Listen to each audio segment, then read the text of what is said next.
All right. So here's my asynchronous prompt 2. So I put into the AI to help me understand some new exercises or activities that can help me identify passions and interests. And so the first one it says is to do some reflective journaling.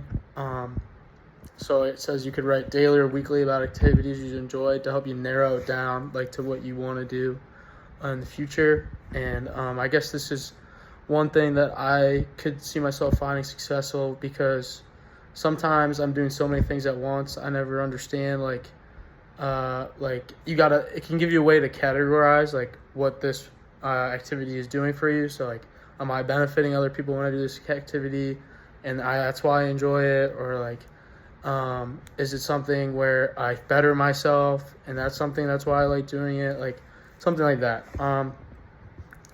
Another thing you could do, it says, is interest mapping, and you can create, like, it says like you do a central thing, like what do you like to do, or like things you enjoy, and then like things from that what you enjoy you could branch out. So like, say like I like playing lacrosse, right? But I've never played soccer before. That's another sport in the category. So like a category could be like sports. I'd be like, all right, so I'll go try soccer this week. Maybe I find a new passion in soccer or something. Another thing is try new things. So say like, hey, your friend really enjoys doing this thing.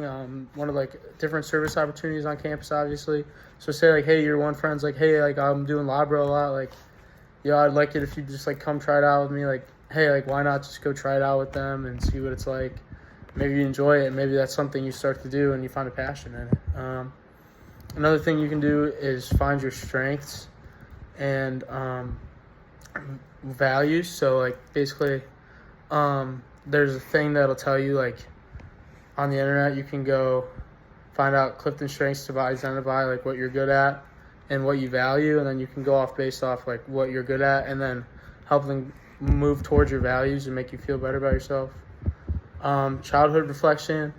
You could think about what you like to do as a child, and then maybe you could help other children enjoy the same passion you enjoyed when you were a child. Another thing is like you get feedback from others, which is always good. Like, hey, like what do you see me being good at? Like, you like let me know how I'm doing right now and how I'm performing just like life-wise. And then you can create like a vision board. You can collect ideas, words, quotes, or images that you'd like to associate yourself with, and something that resonates with you or moves you, and you could focus on that. And then mentorship or shadowing. If you think you might be interested in something, you could go try it out and see if it's for you. One thing that I personally had a personal reflection, and I was in one of my classes the other day, and we were discussing how the Cleveland economy, whatever, is like just as a whole, like the community has been collapsing since people have been fleeing and leaving the impoverished in pockets of where they're not being helped.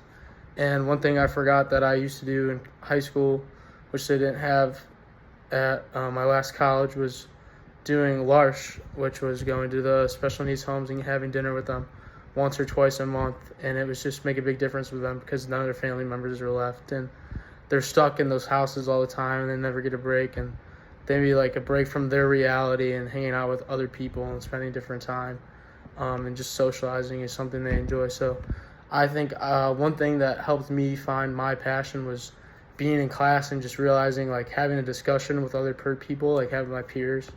It kind of like helped me focus back in on what I enjoyed to do. So that's something I plan on restarting and doing again. Thank you.